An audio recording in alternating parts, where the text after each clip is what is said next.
අංගුත්තර නිකායේ චතුක්ක නිපාතයේ සඳහන් වන සීහ කියන සූත්‍ර දේශනාව. අපේ බුදුරජාණන් වහන්සේ මේ සූත්‍ර දේශනාවෙන් තමන් වහන්සේ කේසර සිංහ රාජයෙකුට උපමා කරලා කරුණු දේශනා කරලා තියෙනවා. සූත්‍ර දේශනාවේ ආරම්භයේ කේසර සිංහේ කොයි වගේද කියන කාරණාව මුලින් පැහැදිලි කරනවා. පින්නතුනි මේ කේසර සිංහයෝ සාමාන්‍ය තිරිසන් සත්තු වගේ හිතෙන තැනක නිදා ගන්න, හිතන වෙලාවට තැන තැන ඇවිදින, ඒ තැන මල මූත්‍රා කරන එහෙම සතෙක් නෙමෙයි කියන කාරණාව විශේෂයෙන් මේ දේශනාවෙන් භාග්‍යතුන් වහන්සේ පැහැදිලි කරනවා. කේසර සිංහයා ජීවත් වෙන්නේ රත්තරන් ගුහාවක. එහෙම නැත්නම් මණික් ගුහාවක. එහෙමත් නැත්නම් මනෝසීල ගුහාවක. එහෙමත් නැත්නම් පලිඟු ගුහාවක. මේ වාගේ ගුහාවකින් හැර වෙනත් කිසිම ගල් ගුහාවකවත් කේසර සිංහයෝ වාසය නොකරන බව විශේෂයෙන් පැහැදිලි කරනවා. සීහ කියලා සූත්‍ර කීපයක් ත්‍රිපිටකයේ තියෙනවා. ඒ සූත්‍රවල මේ කාරණාවල් තව තවත් අර්ථවත් කරලා පැහැදිලි කරලා තියෙනවා ඉදිරි සූත්‍රවල. එතකොට කේසර සිංහයා මේ ගුහාවෙන් එළියට එන්නේ කොයි වෙලාවටද කියන කාරණාව සඳහන් කරනවා. කරුණු 4ක් සඳහා පමණක් ඔහු ගුහාවෙන් එළියට එනවා. පළවෙනි කාරණාව තමන්ගේ ගුහාව ඇතුලේ අඳුර පිරෙනකොට ආලෝකය හොයාගෙන එළියට එනවා කියලා. දෙවැනියට එළියට එන්නේ මල මූත්‍රා කිරීමේ අවශ්‍යතාවයක් ඇති වුණොත් ගුහාවෙන් බැහැලා එළියට යනවා කියලා සඳහන් කරනවා. තුන්වෙනි කාරණාව බඩගිනි හැදුනොත් ගොදුරු හොයාගෙන යන්න එළියට එනවා. හතරවෙනි කාරණාව සඳහන් කරනවා කාම ලෝකයේ ඉපදුන නිසා මූණ දෙන්න තියෙන කරදරයක් පිළිබඳව ඒ සූත්‍රය සඳහන් කරලා තියෙන හැටි. ඒ තමයි සහායිකාවක් හොයාගෙන යෑම. ඒ සඳහා ගුහාවෙන් එළියට එනවා. මෙන්න මේ කාරණා 4 සඳහා පමණයි ගුහාවෙන් එළියට එනවා කියලා සඳහන් කරන්නේ. නමුත් මේ සූත්‍රයේ කතා කරන්නේ ආහාර අවශ්‍යතාවය නිසා එළියට එන සිංහයා කොහොමද කටයුතු කරන්න කියන කාරණාව සම්බන්ධයෙන්. ගුහාවෙන් එළියට ඇවිල්ලා රත්තරන් තලයක හෝ මනෝසිලා තලයේ හෝ මණික් තලයක පලිඟි තලයක හෝ තමන්ගේ පාද හරියට පිහිටවලා ඉදිරි පාද දෙක ටිකක් නැවත ඉස්සරහින් තියලා කොන්ද ටිකක් නමලා බෙල්ල ඔසවලා පිටුපස පාද දෙක ඉස්සරහට ඇදලා ඇඟමැලි කඩනවා කියලා. ඇඟමැලි කඩලා ඉවර වුණාම නැවත වතාවක් ශරීරයේ තිබුණා නම් දූවිලි. ඒ දූවිලි ඉවත් වීම සඳහා ඇඟ ගසා දානවා කියලා සඳහන් කරනවා. එයින් පස්සේ වටපිට බලනවා. ඒ වටපිට බලන්නේ බොහෝම අනුකම්පාවෙන් කියලා තමයි සඳහන් කරලා තියෙන්නේ. මස් කන සිංහෙක්. එවන් සතෙක් ළඟ කොහොමද අනුකම්පාවක්? නමුත් පැහැදිලි කරලා තියෙනවා මේ කේසර සිංහයා කෑ ගහනකොට දෙපා සිව්පා ආදී සියලුම සත්තු භීතියෙන් භීතියටපත් වෙනවා කියලා.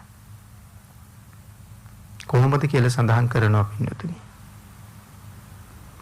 බිල වලින් එළියට ඇවිල්ලා ඉන්න සර්පයෝ ආදී සත්තු මේ හඬ ඇහුණ ගමන් වහාම මේ බිලේ ඇතුළටම රිංගනවා. ගස් බෙන වලින් එළියට ආපු සත්තු වහවහ ගස් බෙන වලටම රිංගනවා. වතුරේ ජීවත් වෙන සත්තු සමහර වෙලාවට ගොඩ බිමට එනවා. නමුත් මේ හඬ ඇහුනොත් වහාම වතුරට පනිනවා කියලා සඳහන් කරනවා. අහසේ ඉන්න කුරුල්ලෝ යම් ආහාරයක් ගැනීම සඳහා බිමට බැහැලා හිටියනම් වහාම අහසටම ගොඩ වෙනවා කියලා සඳහන් කරනවා. ගම් නියම් ගම් වල ඉන්නවා රජුට අයිති ඇත්තු. කැලෑවෙත් අලි ඇත්තු ඉන්නවා. කැලේ ඇත්තු විතරක් නෙමෙයි ගම් නියම් ගම් වල වරපට දාලා බැඳලා ඉන්න ඇත්තු පවා මේ හඬ ඇහුණ ගමන් ඒ වරපට කඩාගෙන මල මූත්‍ර පහ කරගෙන දුවනවා කියලා සඳහන් කරනවා. ඒ තරම්ම මෘග රාජයාගේ හඬට බයයි. නමුත් මේ සිංහයා දන්නවා කැලෑවේ කඳු මුදුන් වල නොයෙක් සත්තු කුළුහරක් මුව ගෝන්නු එළුව ආදී සත්තු ආහාර ගැනීම සඳහා කඳු මුදුන් වල නැගලා ඉන්නවා. මේ හඬ ඇහුනහම මොනතරම් බය වෙනවද වුන් හෙළට ප්‍රපාතයට පෙරලිලා විශාල වශයෙන් මැරෙනවා කියලා. තමන් වෙනුවෙන් දවසකට එක සතෙක් මරණයටපත් වෙන බව ඇත්ත. නමුත් මා වෙනුවෙන් බොහෝ සත්තු ජීවිතක්ෂයටපත් නොවේවා කියන අදහසක් තියෙන නිසා අනුකම්පාවෙන් වටපිට බලනවා කියලා සඳහන් කරනවා. එවන් තැන්වල සත්තු රැඳිලා ඉන්නවද කියලා බලන්න. එහෙම බලලා තමයි කෑ ගහන්නේ. 3 පාරක් කෑ ගහනවා. ඒ හඬ කොයි තරම් දුරට ඇහෙනවද කියලා සඳහන් කරනවා. යොදුන් 3ක් ඈතට ඇහෙනවා කියලා. මේ විශාල දුරක් යොදුන් 3ක් ඈතට ඇහෙනවා කියලා සඳහන් කරනවා. 3 පාරක් කෑ ගහලා තමයි ගොදුරු හොයාගෙන යන්නේ. ඉතින් මේ සිංහයෝ පිළිබඳව සඳහන් කරාම සිංහ වර්ග පිළිබඳව ධර්මයේ පැහැදිලි කරලා තියෙනවා. කාලසීහ කියලා සිංහෙක් ගැන ධර්මයේ සඳහන් කරනවා. කළු පාටයි. වෘෂභයෙක් වගේ. හැබැයි අනුභව කරන්නේ තනකොළ. තිලසීහ කියලා සිංහෙක් ගැන සඳහන් කරනවා. අලු පාටයි. පරගීකුගේ වර්ණයට සමානයි කියලා සඳහන් කරන්නේ. ඔහුත් අනුභව කරන්නේ තනකොළ. පණ්ඩු සීහ කියලා සිංහෙක් ගැන සඳහන් කරනවා. පඬුවන් පාටයි. ඒ කියන්නේ මදක් ගුරු පැහැයට හුරුයි. හැබැයි අනුභව කරන්නේ මාංශ. 4 වෙනියට සඳහන් කරනවා කේසර සිංහයා පිළිබඳව. ඊ타මත්ම සුදුයි කියලා සඳහන් කරන්නේ. රිදී වස්ත්‍රයකින් වහලා වගේ. ශරීරේ පුරාම ලෝම වෙවිලා. පාද 4ෙම යටිපතුල් ලාක්ෂා වර්ණයි කියලා සඳහන් කරනවා. ලාකඩ වගේ තද රතු පාටයි කියලා. මුඛය නහය මුල ඒ වගේම රතු පාටයි කියලා සඳහන් කරනවා. හිසෙන් පටන් ගන්න රතු පාට ඉරි 3ක්. අපි අර ටින්ලේනිකුගේ දකින්නවා වගේ ඉරි 3ක්. දෙපැත්තෙන් ගමන් කරන රතුම රතු ඉරි 2 පිටිපස පාදවල දනහිස දක්වා ගමන් කරලා දනහිස ළඟින් දකුණට කැරකිලා නතර වෙලා තියෙනවා. මැදින් ගමන් කරන සුදු පාට ඉර වලිගේ කෙරවල දක්වා තියෙනවා කියලා සඳහන් කරනවා. ඊළඟට පැහැදිලි කරනවා මේ සිංහයා ගමන් කරනකොට එහෙම නැත්නම් එක තැන ඉඳලා උඩ පනිනකොට කන්දක් මුදුනේ ඉඳලා ඈතට ගොදුරක් ළඟට පනිනකොට කොහොම දුරක් පනිනවද කියලා සඳහන් කරනවා පින්නතුනි. දකුණට හෝ වමට පැන්නොත් උසබ මාත්‍රයක් පනිනවා කියලා.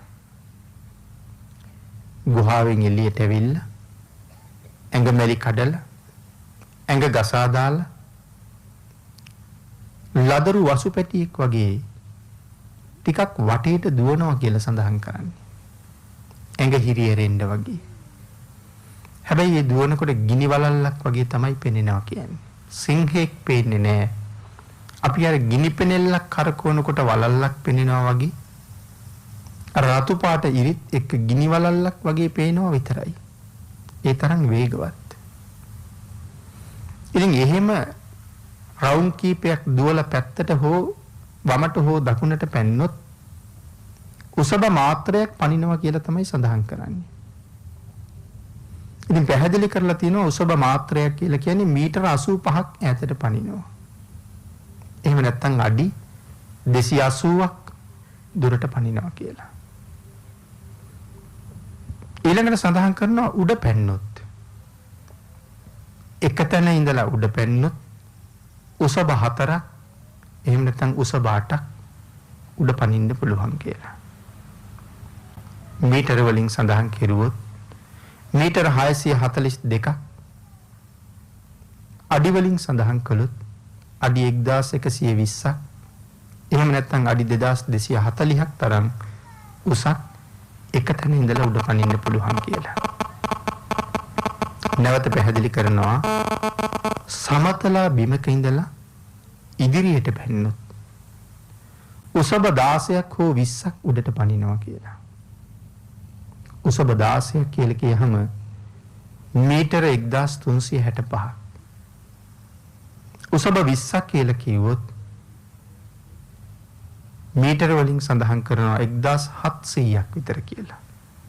අඩි නම් 5600ක් පමණ පනිනවා කියලා සඳහන් කරනවා සමතලයක ඉඳලා ඉදිරියට පැනනවා. ඊළඟට පැහැදිලි කරනවා පින්නතුනේ පර්වතයක් උඩ ඉඳලා ඈතට පැනනොත් කොයි තරම් දුරට පනිනවද කියලා. එතන සඳහන් කරනවා උසබ 60ක් නැත්නම් 80ක් පනිනවා කියලා. ඉතින් උසබ 60ක් පනිනවා කියලා කියහම මීටර නම් 5120ක්. ඒ කියන්නේ කිලෝමීටර හැටියට කතා කළොත් කිලෝමීටර 5කට වඩා දුර කඳු මුදුනක ඉඳලා ඉදිරියට පැන්නොත් පනිනවා කියලා සඳහන් කරනවා. නැත්නම් උසබ 80ක්. උසබ 80ක් කියහම මීටර නම් 6827ක්. ඒ කියන්නේ කිලෝමීටර 7කට ආසන්න දුරක් ඈතට පනිනවා කියලා කියනවා. ඒ නිසා කියනවා මහා 이르දියානුභාවයයි කියලා. ඉර්ධියෙන් යනවා වගේ බොහෝ දුර අහසින්ම ඈතට පනිනවා. ඒ තරම් ශක්ති සම්පන්න ස්වභාවයක් මේ සිංහයා ළඟ තියෙනවා. අපේ කාලේ අපිට කවදාවත් දකින්න ලැබෙන එකක් නැහැ. නමුත් භාග්‍යතුන් වහන්සේ මේ දේශනාව කරන්නේ මෙවන් සිංහයෝ හිටපු නිසා. නමුත් අපිට පුදුමයක් පමණයි. එතකොට මේ සිංහයා කිසිම සතෙකුට බය නැහැ.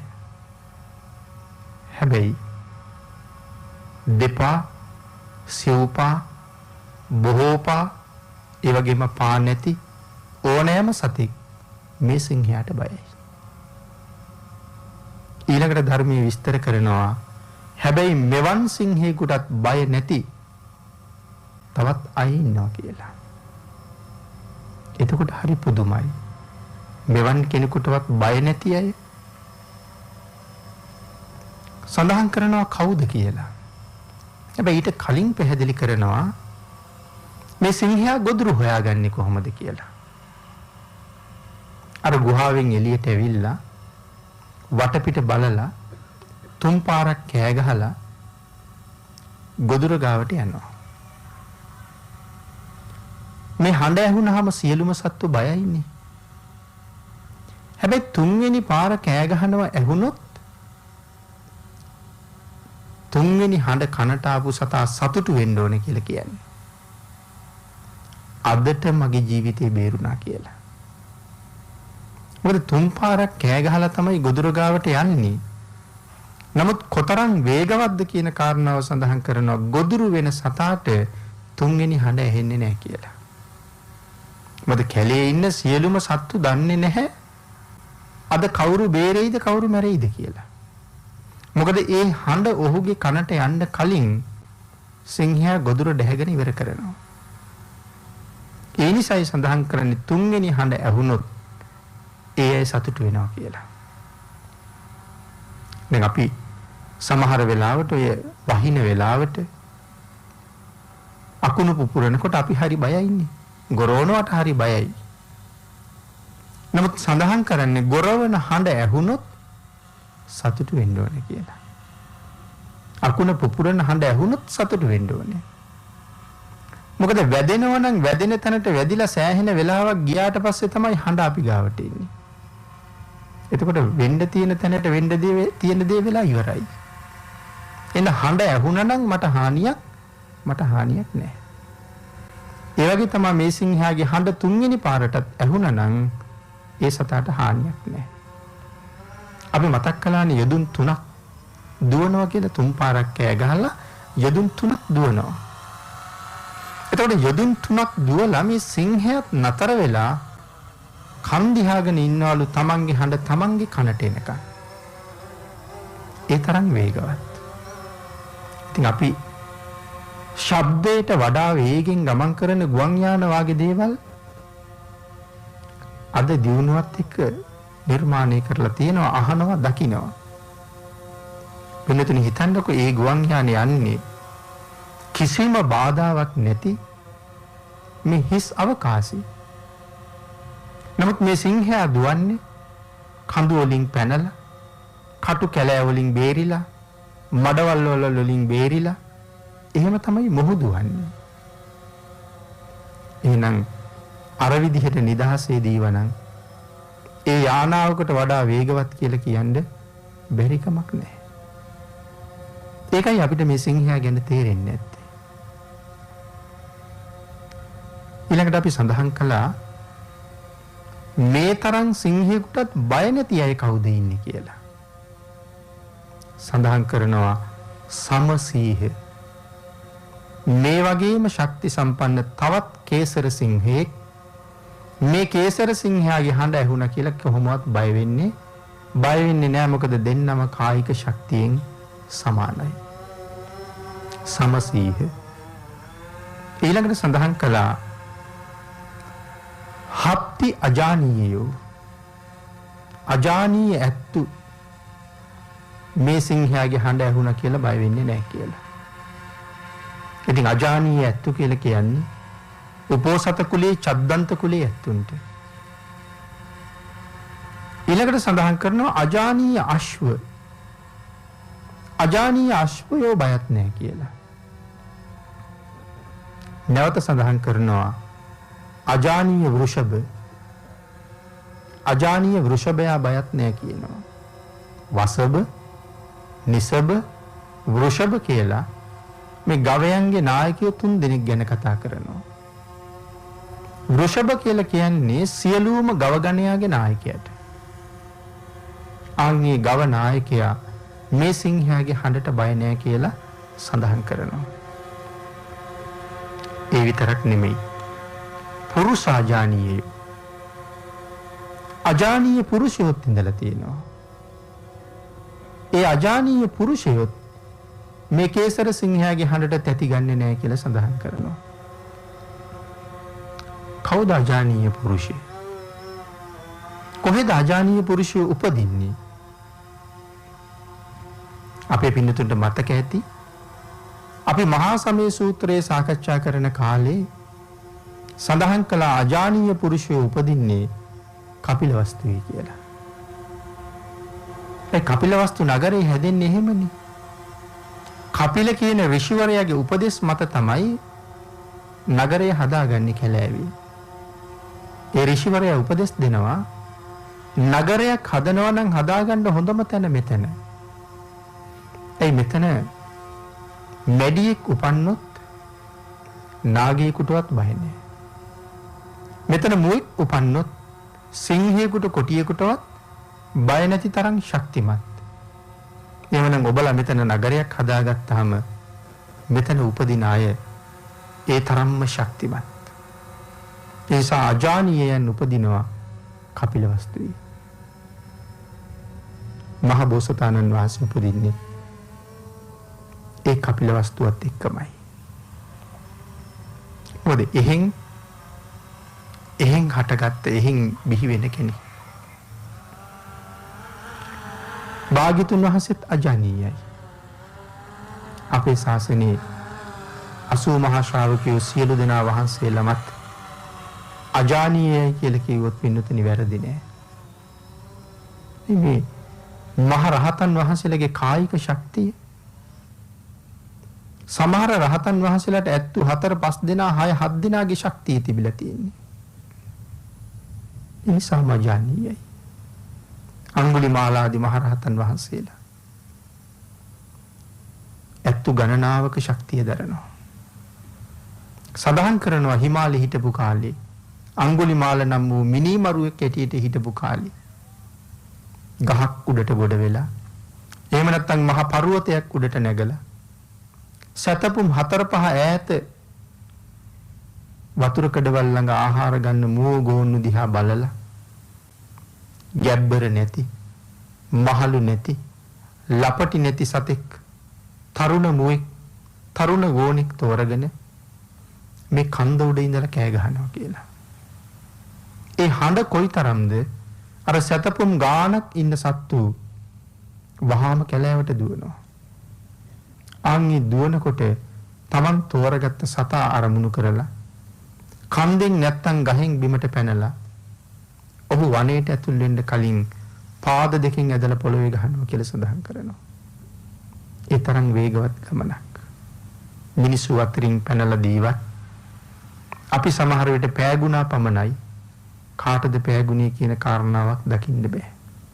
පුරුෂාජානියෝ සතුටු වෙන්න කාරණාවක් තවත්. කපිල වස්තුවේ පුරුෂාජානියෝ ඉපදුනා වගේම ඊළඟට පුරුෂාජානියෝ ඉපදුනේ මේ පිම්බිමේ මේ ලක්බිමේ. අපේ දසමහ යෝධයෝ පුරුෂාජානියන් හැටියටමයි සඳහන් කරලා තියෙන්නේ. අපි සතුටු විය යුත්තේ ඒ අපේ මුතුන් මිත්තු නිසා. අපිත් එවන් පරපුරක අය නිසා. ඊට අමතරව සඳහන් කරනවා ශේනාශ්‍රවයන් වහන්සේලා මේ සිංහයාගේ හඬට බය නැහැ කියලා. ඒ කියන්නේ මහරහතන් වහන්සේලා බය නැහැ. මහරහතන් වහන්සේලා හැර අපි මුලින් සඳහන් කරපු අජානීය සත්‍යය කුමක් නිසා බය නොවනවද? ඔවුන් ළඟ සක්කාය දිට්ඨියක් තියෙනවා. හැම කෙනාටම හිතෙන්නේ අන් හැමෝටම වඩා මම ශක්තිමත් කියලා. ඒ නිසා බය නැහැ.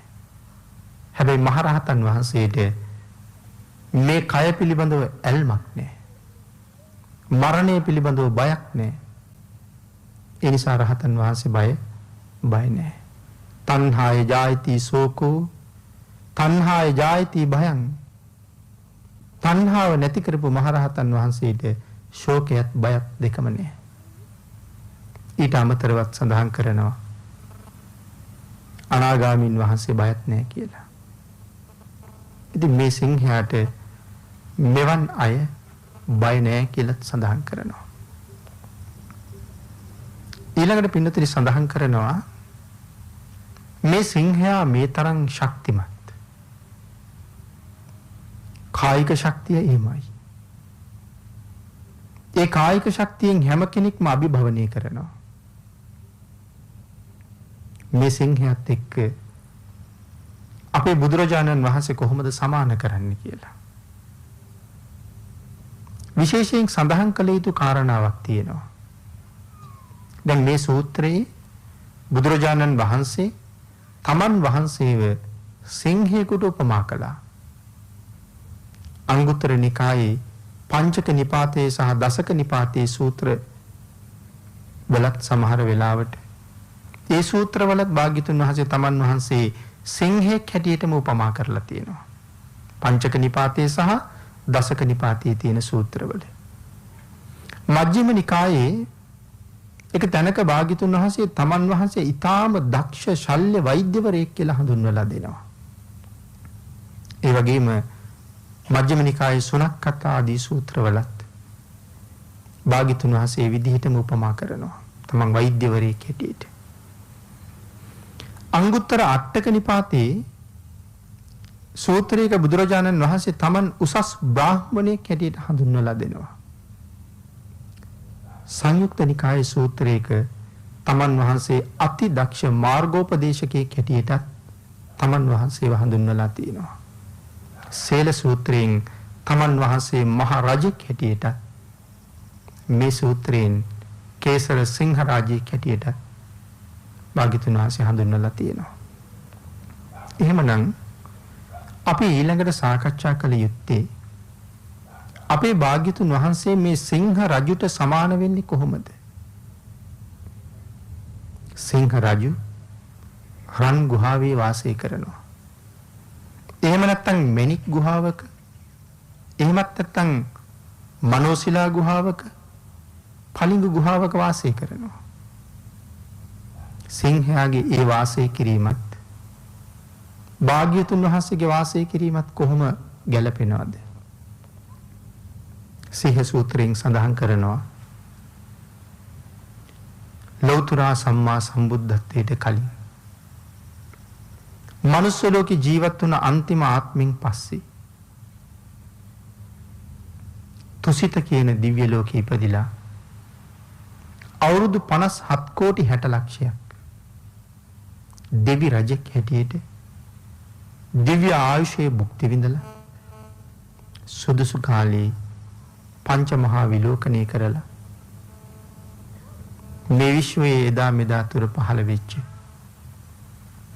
පුණ්‍යවන්තම මෑණියන් සොයාගෙන ඒ කුසේ පිළිසිඳගත් කාලේ ඉඳලා දස මාසයක් මව් කුසේ ජීවත් වුණ කාලයත් 10000ක් සක්වල කම්පා කරවලා මව් කුසෙන් මෙලවට බිහි වෙලා අවුරුදු 29ක් තරම් කාලයක් වෙනකම් දිව්‍ය විමාන හා සමාන මාලිගා තුනක අප්‍රමාණ රාජ ආශ්චර්ය විඳ විඳ ගත කරපු කාලය සිංහ රජු රන් ගුහාවේ ගත කරපු කාලය හා සමානයි කියලා. ඊළඟට සඳහන් කරනවා තවත් තැනක භාග්‍යතුන් වහන්සේ ඵල සමාපත්තියෙන් වාසය කරන කාලය එයත් සිංහ රජු රන් ගුහාවේ වාසය කරන කාලයට සමානයි කියලා සිහිපත් කරනවා. ඊළඟට සඳහන් කරනවා රන් ගුහාවෙන් සිංහ රජු නික්මෙන කාලය කාරණා 4ක් සඳහා නික්මෙනවා කියලා අපි මතක් කළා.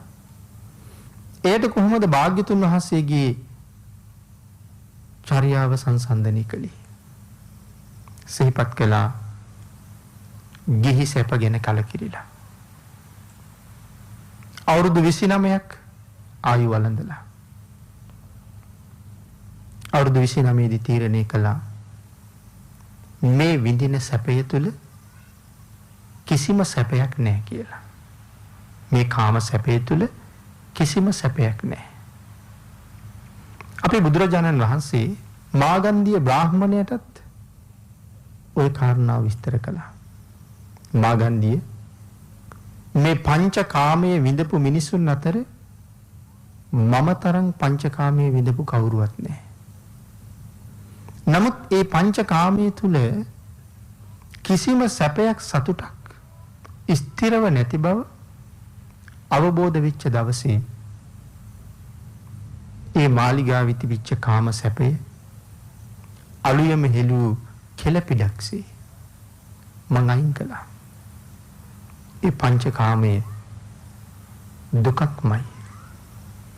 අල්ප වූ සැපයක් මහත් වූ දුක කියන කාරණාව පැහැදිලි කරලා මාගන්ධියට සඳහන් කරනවා මේ කාම සැපය කියලා අපි හොයන දේ කොයි වගේද කියලා. තුවාලයක් තියෙන මිනිහෙක් ඒ තුවාලයේ නියාගින් කසනකොට දැනෙන්නේ ඔහුට සතුටක්.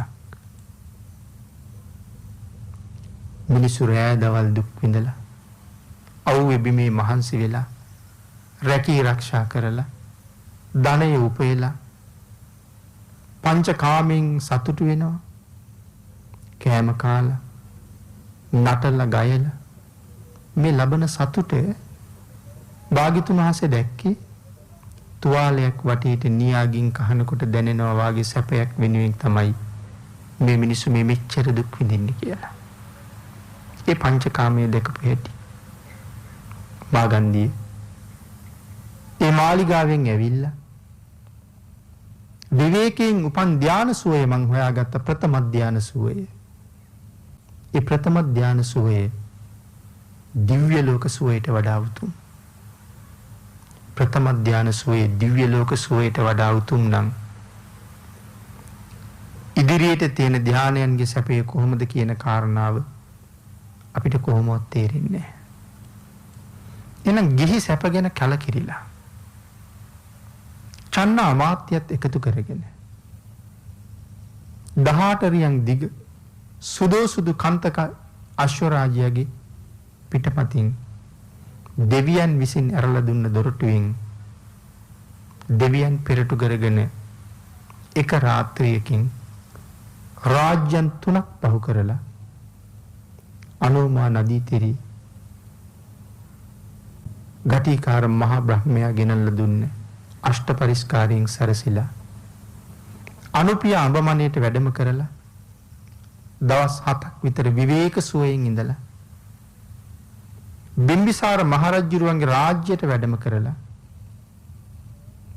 පළවෙනි වතාවට පිඬුසිඟාගෙන පණ්ඩවගිරි පර්වතයට වැඩම කරලා දානි ටික වළඳලා ඒ පර්වතේ වැඩ වාසය කරමින් බිම්බිසාර මහරජුරුවන්ගේ ආරාධනාවට ප්‍රතිඥා දක්වපු කාලය සිංහ රජු රන් ගුහාවෙන් නික්මෙන කාලයට සමානයි කියලා සඳහන් කරලා තියෙනවා.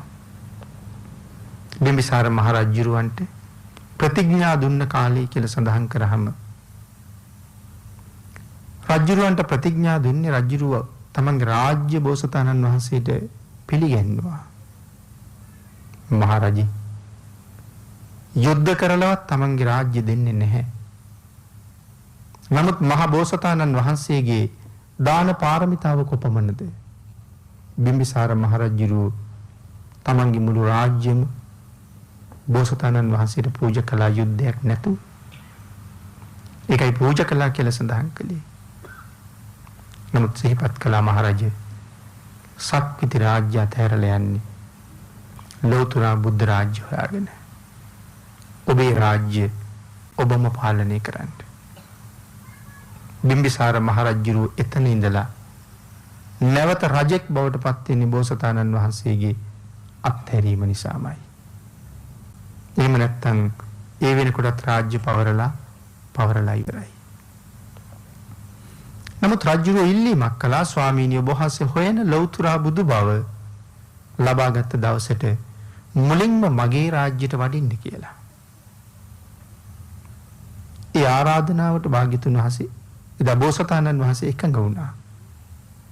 ඒ ප්‍රතිඥාව දෙන තැනට එනකන් කාලේ තමයි සිංහ රජු රන් ගුහාවෙන් නික්මෙන කාලයේ සමානයි. මහ බෝසතාණන් වහන්සේ බිම්සර රජුට ප්‍රතිඥාව ලබා දෙන තුරු කාලය. සිංහ රජුරෝ ඇඟමැලි කඩන කාලයට සමාන බිම්බිසාර මහ රජුරවන්ට ප්‍රතිඥා දීලා ආලාර කාලාම ආදී තාපසවරු මුණ ගැහිලා ආර්ය පරිශ්‍රණයේ පටන් ගත්ත කාලය. එවන් තාපසවරු ඍෂිවරු මුණ ගැහිලා තමන් වහන්සේ හොයන සත්‍ය එතන නැති බව දැනගෙන ඒ සත්‍ය තනියම හොයන්න පටන් ගත්තා. ඒ කාලේ කල්පනා කළා අත්ති කිලමතාණු යෝගයේ මේ සත්‍ය අවබෝධ කරගන්න මට මහත් උපකාරයක් කරයි කියලා. ඒ නිසා ශරීරයට දැඩි දුක් දුන්නා. 6 අවුරුද්දක් පුරාවට දුෂ්කර ක්‍රියාවක් කළා. මේ ලෝකේ ජීවත් වෙන කිසි කෙනෙකුට හිතන්නවත් බැරි තරම් දුක මේ 6 අවුරුද්ද තුල වින්දනය කළා. සමහර වෙලාවට දවසකටම ආහාරය එක බත් ඇටයක් විතරයි. එක මුං ඇටයක්, එක කඩල ඇටයක් පමණයි. එහෙම නැත්තම් පාත්‍රයට වැටුණ ගහක ගෙඩියක්, ගහක කොළයක් පමණයි. නමුත් සඳහන් කරනවා මහා බෝසතාණන් වහන්සේට මේ තල ඇටයකුත් යැපෙන්න ප්‍රමාණවත් කියලා. ඒ කොහොමද තල ඇටයකුත් යැපෙන්නේ? අපි ගන්න ආහාරයේ ඕජාව රසය අපේ ශරීරයට ගන්න බොහොම පුංචි ප්‍රමාණයක්. නමුත් බෝසතාණන් වහන්සේ තල ඇටයක් හැපුවොත් එහි සියලුම රසය ශරීරයට උරාගෙන රොඩ්ඩ විතරමයි බහැරට යන්නේ. ඒ නිසා එයත් ප්‍රමාණවත් කියලා සඳහන් කරනවා බෝසතාණන් වහන්සේට. දවසක් යැපෙන්න. ඉතින් මෙහෙම දුෂ්කර ක්‍රියාවක් 6 අවුරුද්දක් මුළුල්ලේ කරලා. නමුත් මේ අත්ති කිලමතාණු යෝගයෙන් ඒ සත්‍ය සොයාගන්න බැරි බව අවබෝධ කරගෙන ඊළඟට මධ්‍යම ප්‍රතිපදාවට ආවා. නැවත මධ්‍යම ප්‍රතිපදාවෙන් තමන් වහන්සේගේ කය ශක්තිමත් කරගෙන සුදුසු කාලයේ එළඹෙනකොට ක්‍රමානුකූලව අවිජහිත පිම්බිම හොයාගෙන යන කාලේ මේ නතර මග උරුවෙල් දනව්වේ අජපාල කියන නුගරුක මුල එදා රාත්‍රියේ විවේකීව පහන් කළා. පින්තුනි උරුවෙල් දනව්වේ සේනානි නියම් ගමේ ප්‍රධානියගේ දුව සේනානි දියණිය මේ වනස්පති රුක්ෂයට බාරයක් වෙලා තිබුණා. මේ ගහේ ඉන්න රුක්ෂ දේවතාවට දරුවෙක් ලබා දෙන්න කියලා පිරිමි දරුවෙක්. ඇයට පිරිමි දරුවෙක් ලැබුණා. ඒ නිසා ඇය සෑම අවුරුද්දකම රුක්ෂ දේවතාවට පූජාවක් පැවැත්වුවා. මහබෝසතාණන් වහන්සේ කලින් දවසේ ඒ නුගරුකයට වැඩ හිටියා. හෙට උදේට සේනානි දියණියගේ දානි. ඇය මේ දානියට කොහොම සූදානම් වුණාද? මං හිතන්නේ විශේෂ සූදානමක් ඇය මේ දානයට සූදානම් වෙනවා. ඒ මහබෝසතාණන් වහන්සේට දන් දෙන්න ඕන නිසාමයි. නමුත් ඇය ඒක දන්නේ නැහැ. කිරි දෙනුන් 500ක් අරගෙන ඒ 500ටම ආහාර දෙන්නේ වැල්මී වනයක කියලා සඳහන් කරනවා. වැල්මීත් එක්ක තමයි තනකොළ බුදින්නේ. වතුර තමයි බොන්නේ. වැල්මීත් එක්ක තනකොළ අනුභව කරලා වතුර බොනවා. දැන් කාලයක් තිස්සේ වැල්මීත් එක්ක අනුභව කරපු මේ සත්තු දෙකට බෙදුවා. දෙකට බෙදලා අර වතුර බොන දෙනුන් 250කගෙන් කිරි දෝලා අනික් 250ට බොන්න දෙනවා. එතකොට ඒ 250 වතුර බොන්නේ කවදාවත්. ඒගොල්ලෝ පිපාසයට බොන්නේ අර දෙනුන්ගේ කිරි. එහෙම කාලයක් යනකොට එතකොට සෑහෙන කාලයක් මේ දානෙට සූදානම් වෙනවා. ඒ 250 ආයෙ දෙකට බෙදනවා. කිරි බීපු දෙනුන්ගෙන් කිරි දෝලා ඉතුරු පිරිසට 125ට පවනවා. ආයෙත් ඒක දෙකට බෙදනවා. එහෙම බෙදාගෙන ගිහිල්ලා දෙනුන් 8 දෙනෙක් බවට එනකන් බෙදා ගන්නවා. ආන්ගේ දෙනුන් 8 දෙනාගෙන් කිරි දෝලා මේ කිරිබත හදන්න සූදානම් වෙන්නේ. සඳහන් කරනවා කිරි ටික දොවාගෙන යනකොට 10000ක් සක්වලේ දෙවිවරු මේ කිරි භාජනයට අප්‍රමාණ දිව්‍ය ඕජාව එකතු කළා කියලා. මේ කිරි බඳුන කොහොම රසවත් වෙලා තියෙන්නේද? ආන් ඒ කිරි යොදලා ඒ කිරිබත සකස් කරන්න සූදානම් වෙන්නේ. කිරිබත යම් වෙලාවක ලිප තිබ්බද? වතුර කලවම් කරන්නේ නැති කිරිබතක් කෙරෙම්මයි පිසින්නේ. ඒ ලිප තැබූ මොහොතේ පටන් මහා බ්‍රහ්මයා ඊට උඩින් ඡත්‍රයේ ඉහළගත්ත කියලා සඳහන් කරනවා. හැබැයි සේනානි දීනියට ඒ බව පේන්නේ. එතන ඉඳලා ලිප මොලවන්නේ සක්‍ර දේවේන්ද්‍රයෝ කියලා සඳහන් කරනවා. දක්ෂිනාවර්තව කැරකෙමින් කිරි පැහැෙනවා. නමුත් පැහැෙනකොට විසි වෙන බිඳුවක්වත් පිටට වැටුනේ නැහැ කියලාත් කියනවා. එයින් හදාගත්ත කිරිබත ලක්ෂයක් වටින රන් තලියක බහාගෙන තවත් ලක්ෂයක් වටින රන් තලියකින් වහගෙන ඇගේම හිස මත තියාගෙන නුගරුක මුලට ගිහිල්ලා බෝසතාණන් වහන්සේගේ මට සිලිටු හස්තය මත තියලා පූජා කරලා ප්‍රාර්ථනාවක් කළා. ඒ තාමත් කල්පනා කරන්නේ ඒ රුක්ෂ දේවතාවා කියලා. ස්වාමීනි, මගේ පැතුම යම්සේ මුදුන්පත් වුණාද ඔබ වහන්සේගේ පැතුමත් එසේම මුදුන්පත් වේවා කියලා ප්‍රාර්ථනාවක් කළා. මහ බෝසතාණන් වහන්සේ ඒ රන්තලිය පිළිගන්නවත් එක්කම එදා ගටිකාර මහා බ්‍රහ්ම රාජයා ගෙනල්ලා පූජා කරපු අෂ්ටපරිස්කාරයේ තිබිච්ච පාත්‍රය ඒ මොහොතේම අතුරුදහන් වුණා. ලෞතර බුද්ධත්වයට කලින් දවස ලක්ෂයක් වටින තලියක තමයි සෑම බෝසතාණන් වහන්සේ නමක්ම ආහාර අනුභව කරන්න කියලා සඳහන් කරනවා. ඒකයි පාත්‍රය අතුරුදහන් වෙන්නේ. ඒ තලියත් අරගෙන නිරංජනා කියන නදී තෙරට වැඩම කළා. මේ නදී තෙරේ ඒ කාලෙට තියෙනවා සුප්‍රතිෂ්ඨිත කියලා තොටුපළක්. ඒක බෝසත්වරු පහළ වෙන කාලෙට තමයි මේ තොටුපළ දකින්න ලැබෙන්නේ. මොකද මේ තොටුපළ බුද්ධත්වයට කලින් දවසේ බෝසත්වරුම ස්නානය කරන තැන. සුප්‍රතිෂ්ඨිත තොටුපළට ගිහිල්ලා කිරි ආහාරයේ ගම් ඉවුරේ තියලා මහබෝසතාණන් වහන්සේ මේ ගඟෙන් පැන් සැනහිලා ගොඩට ඇවිල්ලා අර කිරිබත පිඩු 49කට පිඩු කළා කියලා සඳහන් කරනවා. එක පිඩුවක් තල් ගෙඩියක් වගේ ලොකුයි කියලා සඳහන් කරන්නේ. එතකොට ඒ වාගේ පිඩු 49ක් තමයි පිඩු කරලා තියෙන්නේ.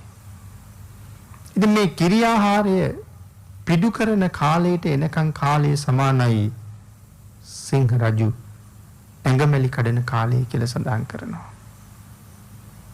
ලෞතර බුද්ධත්වයට සූදානම් වෙනවා. ඊළඟට උපමා කරනවා සිංහ රජු ශරීරයේ සැලවීමට සමාන වෙන්නේ භාග්‍යතුන් වහන්සේගේ කුමන අංගයේද කියලා. පිඩු 49ක් බවට පත් කරගත්ත තල්ගෙඩි තරම් සමාන පිඩු 49ම අපහසුවකින් තොරව බෝසතාණන් වහන්සේ වළඳනවා. අපිට හිතා ගන්න බෑ එහෙම වළඳන්න පුළුවන්ද කියලා. නමුත් මේ බෝසතාණන් වහන්සේ නමක් මේ වළඳන්නේ හෙටින් පටන් ගන්න. ඉදිරියට දවස් 49කට දවසකට යැපෙන්න එක පිඩුවක්. ඒකයි පිඩු 49ක් බවට පත් කරන්නේ. වළඳන දවසත් එක්ක සතිය ගත කරන කාලි දිනවලට ගැලපෙන්න මේ පිඩු කරලා තියෙනවා. ඒ සියල්ලම වළඳනවා. වළඳලා නැවත අදිෂ්ඨාන කරලා මේ තලිය ආපහු සැරයක් ගඟට විසි කරනවා. ලෞතර බුද්ධත්වයේ මට නිසකනම් පහළට ගලන ගඟේ උඩුගම් බලා මේ තලිය ගමන් කරන්න ඕනේ. බෝසතාණන් වහන්සේගේ ප්‍රාර්ථනාව මුදුන්පත් කරවමින් පහළට ගලන ගඟේ මේ තලිය උඩුගම් බලා ගමන් කරලා නාගලෝකෙට වැටුණ කියලා සඳහන් කරනවා. නදියෙන් එතර වෙලා ඒ අවට තියෙනවා අති සුන්දර සල් වනයක්. නිල් පාට මල් වලින් පිරීලා. සල් මල් නිල් පාටයි. හරියට නිකන් නිල් වනාන්තරයක් වගේ මලින් බර වෙලා.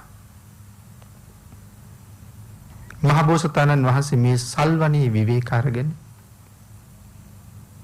ඉරු අවරට යන්න ආසන්නයි. සල්මල් නටුවෙන් ගිලිහිලා වැටෙන කාලයත් ළඟයි. දෙවිවරු පහන් දල්වලා තොරන් බැඳලා පුන් කලස් තියලා මල් පාවඩ එල්ලලා අවිජහිත පින්බිම ජය මහ බෝධීන් වහන්සේ ළඟට යනකම් පාර හදලා කල්ප ගානක් පාරමිතා පුරාගෙන ආපු සොත්තිය නම් බමුණේ කුසතන මිටි 8ක් අරගෙන ඇවිල්ලා මහා බෝසතාණන් වහන්සේට පූජා කළා. ලෞතර බුද්ධත්වයේ ලබනතුරු මේ කුසතන මත වැඩ ඉන්න. ඒ කුසතන මිටි 8ක් අරගෙන දෙවියන් සැකසූ මාවතින් අවිජහිත පින්බිම දක්වා බෝසතාණන් වහන්සේ ගමන් කළා. ජය මහ බෝධීන් වහන්සේට අවුරුදු 35ක් වයසයි දැන්. මහ බෝසතාණන් වහන්සේ මාතෘ ගර්මයේ උපන් දවසේම තමයි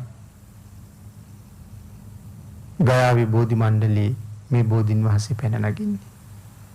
බෝසතාණන් වහන්සේගේ වයසත් බෝධීන් වහන්සේගේ වයසත් සමානයි. ඒ බෝධි මණ්ඩලයේ වටා 3 වතාවක් ප්‍රදක්ෂිනා කළා. ලෞතර සම්මා සම්බුද්ධත්වයේ වෙනුවෙන් කුමන දිශාවක් බලලා වාඩි වෙන්නද? මහ බෝසතාණන් වහන්සේ උතුර බැලුවා. ලෝකය සෙලවෙනවා වගේ. පෘථිවිය හෙලවෙනවා වගේ. මහ බෝසතාණන් වහන්සේ දකුණ බැලුවා. ඒත් එහෙමයි. බටහිර දිහා බැලුවා. ඒත් එහෙමයි. නැගෙනහිර දිහා බැලුවා.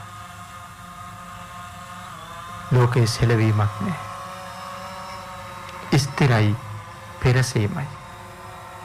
තීරණය කළා ලෞතර බුද්ධත්වයේ සඳහා වැඩ සිටිය යුත්තේ පෙරදිග බලාගෙනයි. මේ වෙනකොට මහ බෝසතාණන් වහන්සේ වෙනුවෙන් පෙරදිගට මුහුණලා 14 රියන් වජ්‍රාසනය පහළ වෙනවා. වජ්‍රාසනය කියලා කියන්නේ දියමන්ති ආසනයක්. ඒ ආසනය පහළ වෙලයි තියෙන්නේ. අද බැලුවහම අය කාටවත් ඒ ආසනය දකින්නේ නැහැ. හේතුව සඳහන් කරනවා මේ ආසනයේ පැන නගින්නේ මහ බෝසතාණන් වහන්සේ මේ පිම්බිමට වැඩම කරලා ලෞතර බුද්ධත්වයේ වෙනුවෙන් අදිෂ්ඨාන කරලා වැඩ ඉන්න සූදානම් වෙනකොට ලෞතර බුදු බව ලැබලා වජ්‍රාසනයෙන් යම් දවසක එතනින් බහිනවද?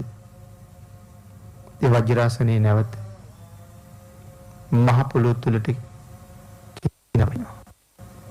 නැවත කවදා හරි පාරමී පූර්ණේ කරපු බෝසතාණන් වහන්සේ නම බුද්ධත්වයේ සඳහා වැඩම කරන්නේ මේ පිම්බිමටමයි. නැවත එදාට මහ පෘථුවියෙන් ඉහළට එනවා. වජ්‍රාසනයේ පහළ වෙලා තිබුණා. කුසතන ඒ මත ඇතුරුවා. චතුරංග සමන්නාගත වීරිය අධිෂ්ඨාන කළා. අවුරුදු 29ක කාමභෝගී ජීවිතයක් ගෙවලා අවුරුදු 29න් ගිහි ගෙදරින් නික්මිලා මේ වෙනකොට අවුරුදු 6කට වඩා වැඩි කාලයක් මම සත්‍ය හොයනවා. තාම මේ සත්‍ය පසක් කරගත්තේ නැහැ. අද මම මේ බෝධි මූලයේ වැඩ ඉන්නේ ඒ ලෞතර බුද්ධ රාජ්‍ය ලබා ගැනීම වෙනුවෙන්මයි. හැබැයි කවදා හරි ලෞතර බුදු බව ලැබෙන තුරු මෙතනින් නැගිටලා මම තව තැනකට යන්නේ නැහැ. මගේ ශරීරයේ ලේමස් ඇටනහර වේලිලා ගියා. නැත්නම් ලේත් මසුත් වේලි යතුත් වේලි ඒවා. ඇටත් නහරත් ඉතුරු වෙතත් ඉතුරු වේවා. ලෝතුරා බුදු බව ලබල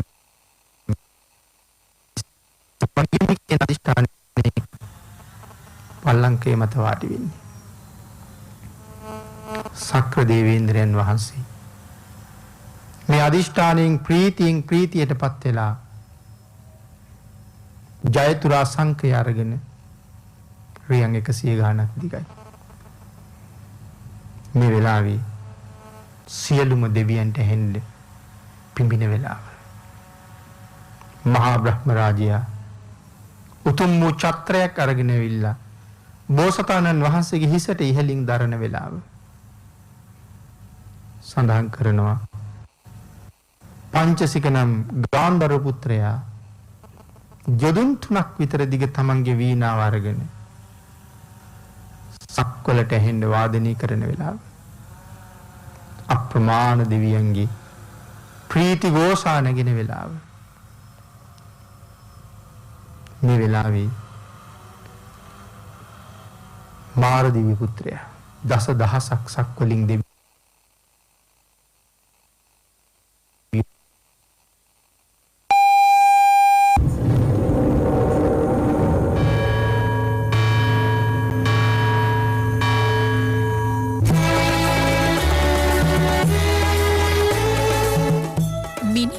ධම්මිනී සර බෞද්ධ ආමාත්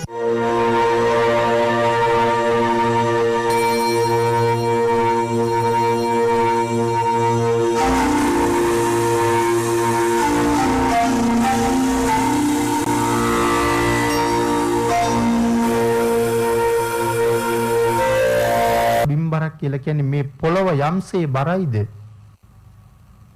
වගේ 10 ගුණයක් බරයි කියලා කියනවා මාර පිරිස.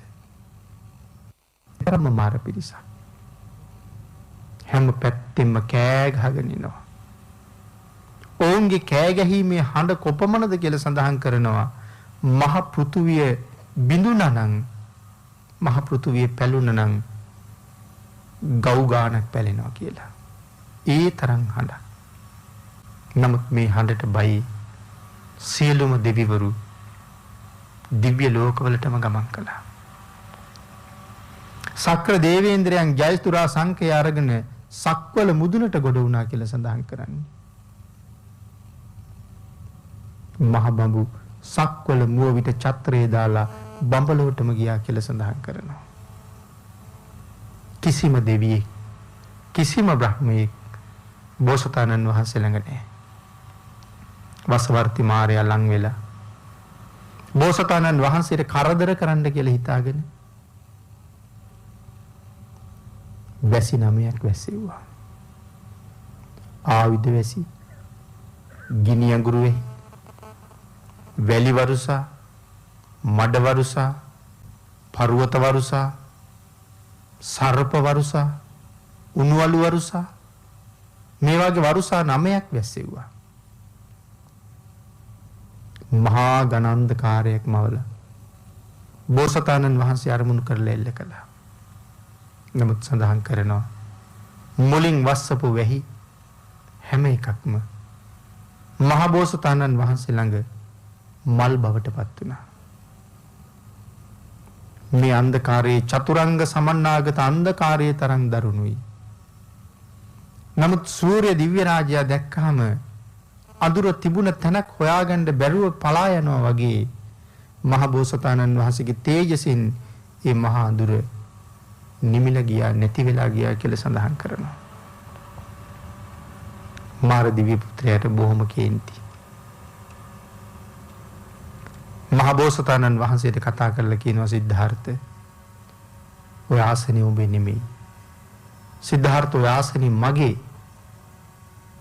මේ ආසනේ මට දීලා මෙතනින් නැගිටලා යන්න කියලා.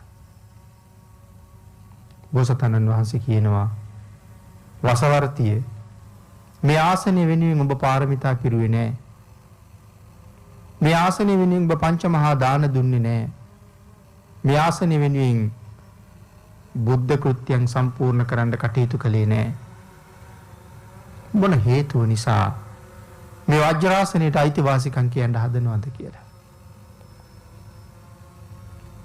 වසවර්ති මාරයා තමන්ගේ පිරිසට කතා කරලා කියනවා මේ ආසනේ මගේ කියලා සාක්ෂි දෙන්න කියලා.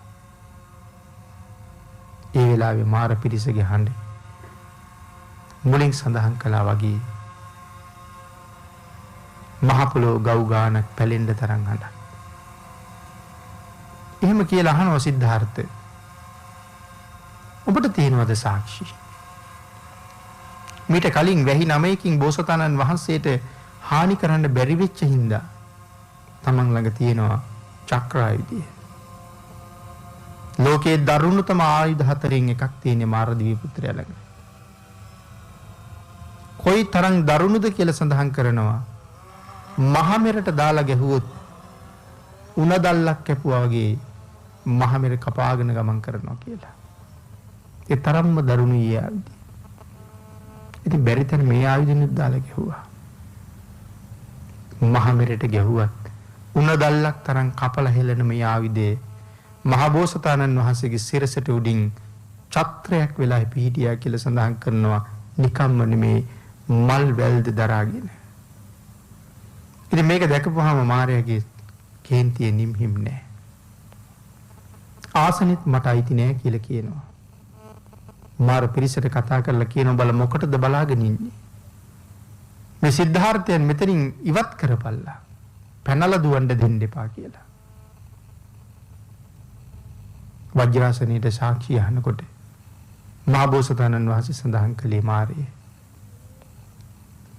මම් පිරු පාරමිතා ගැන මම මොකට ආවර්ජනය කරනවද? වෙස්සන්තර මහරජුරු පංච මහා දාන දෙන වෙලාවේ මේ මහ පොළොව අඬපු තරම්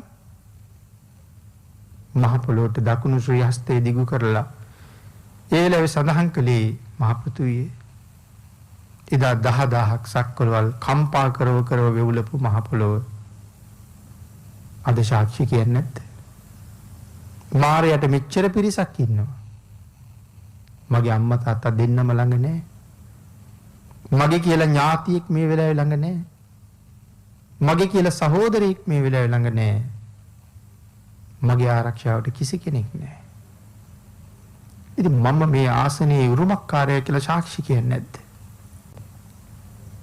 සඳහන් කරනවා මේ මහ පොළොව සියවර දහස්වර දසදහස්වර කම්පා වෙනකොට යොදුන් 100ක් විතර උස මාරයාගේ ගිරිමේකලා කියන හස්තිය බෝසතාණන් වහන්සේ දිහා බලාගෙන දණින් වැටුණා කියලා. ඒත් එක්කම මාර පිරිස මහා වාතයකට මුහුණ දුන්න පුළුන් ගොඩක් වගේ දෙන්නෙක් එක මග නොයා සීසීකට දීවා කියලා සඳහන් කරනවා. බෝසතාණන් වහන්සේට අභියෝග කරන්න එතනින් එහාට වෙන කවුරුවත්ම නැහැ. හැබැයි මේ තරම් මාර පිරිසට දෙවියෝ බ්‍රහ්මයෝ පවා බය වෙනකොට මහ බෝසතාණන් වහන්සේට බයක් ඇති වුණේ නැද්ද කියලා ප්‍රශ්නයක් අහනවා. ඒක උත්තරයක් සපයනවා. අම්මා තාත්තා සහෝදරයෙක් ඥාතියෙක් ළඟ නොහිටියට සියලු දෙවි බඹුන් අතහැරලා දාලා ගියාට සංසාරි පුරා උන්වහන්සේ පෝෂණය කරපු යෝධයෝ 10 දෙනා ළඟ ඉන්න නිසා බයක් දැනුනේ නැහැ කියලා. ඒ යෝධයෝ 10 දෙනා ළඟ ඉන්න නිසා මාරයා ඇවිල්ලා කෑ ගහනකොට මාරයාගේ හඬ බෝසතාණන් වහන්සේට දැනෙන්නේ කේසර සිංහෙක් ළඟ හිවල්ලු කෑ ගහනවා වගේ. කිසිම බීතියක් නැහැ. මහා ගිනි හුලක් ළඟ පළඟැටියෝ වගේ. ප්‍රාර්ථනාව නැමැති ගිනි හුල ළඟ, පාරමිතාව නැමැති ගිනි හුල ළඟ මේ ඔක්කොම මට පළඟැටියෝ විතරයි. ඒ නිසා හිරු බහැලා යන්නත් කලින් මාරයාව පරාජය කරපු මහ බෝසතාණන් වහන්සේ ලෝතුරා බුද්ධත්වයේ අදිෂ්ඨාන කරලා මෛත්‍රී කර්මස්ථානයේ තමයි මුලින්ම සමවදින්නේ. මෛත්‍රී කර්මස්ථානයේ ක්‍රමක්‍රමයෙන් ඉදිරියට ඇවිල්ලා ආනාපාන සතිය තමන් වහන්සේගේ හිත මනාව දිනාගෙන යමක ඥානය අනුලෝම පටිලෝම ඥානය. ඒකට තමයි යමක ඥානය කියලා කියන්නේ. යමක ඥානය කියන හැන්දෙන් පටිච්ච සමුප්පාදය කියන සාගරය කාල් ගෑව කියලා කියන්නේ. පටිච්ච සමුප්පාදේ සත්‍ය සසර යන හැටි. ඒකට හේතුව හොයන්න යමක ඥානෙන් මේ සාගරේ කලඹනවා. ආන් එහෙම කලඹ ඥානයේ මෙහෙවන වෙලාවේ මේ සාගර පතුලෙන් උන්වහන්සේට හම්බ වෙනවා සර්වඥතා ඥානය කියන මාණික රතනය. ඒ ඥානය ප්‍රතිවේද කරනවා කියලා කියන්නේ ලෝතුරා සම්මා සම්බුද්ධත්වයේ සාක්ෂාත් වුණා කියන එකයි. අහසින් දිව්‍යමය මල් වෙහි වරුසාවක් කිරෙන්න ගත්තා. යොදුන් 84000ක් තරම් ගැඹුරු මහා සාගරයේ ප්‍රණීත රස වුණා කියලා සඳහන් කරනවා. මధుර වුණා. මහා සාගරේ රැලි නැගෙන එක නතර වෙලා පංච වර්ණ පදුම පිපෙන්න ගත්තා. පහළට ගලාගෙන යන ගංගා ගලන එක නතර වුණා. සෑම ගංගාවකම නෙළුම් පිපෙන්න පටන් ගත්තා. මහ පොළොව දියෙන් සෝදලා මුළු මහ පෘථුවියම නෙළුම් මලින් පිරෙන්න ගත්තා. කඳු සිකර පලාගෙන දණ්ඩ පදුම පිපෙන්න ගත්තා. අහසින් දිව මල් වගේම නෙළුම් මලින් වියන් හැදුනා. මුළු 10000ක් සක්වල එකම මංගල සිරියක් අරගත්තා. 10000ක් සක්වලම එකම මල් පිටක් එකම මල් ආසනයක් වගේ මලින්ම පිරෙන්න පටන් ගත්තා. නිමිති 32ක් මේ වෙලාවේ පහළ වෙනවා. සප්ත සූර්යත් ගමනේ ඇති වුණා වගේ කවදාවත් එළිය නොවැටෙන ලෝකාන්තරික මහනිරේට එළිය වැටෙන්න පටන් ගත්තා. අවීචියේ ඉඳලා සියලුම නිරයන්ගේ ගින්දර නිමුණා. බඩගින්නේ ඉන්න සියලුම ප්‍රේතයන් ආදී සත්වයන්ගේ බඩවල් පිරුණා. පිපාසයෙන් හිටපු හැම කෙනෙකුගේම පිපාසය සංසිඳුණා.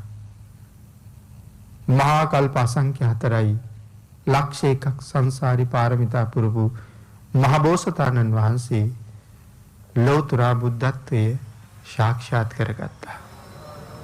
මේ කාලය සඳහන් කරනවා සිංහ රජු ශරීරයේ සෙලවීමට සමානයි කියලා. ඒ සිංහ රජු ශරීරයේ සෙලෙව්වේ දූවිලි වගේ දෙයක් ඇත්නම් ඒ ශරීරයෙන් ඉවත් වෙන්න.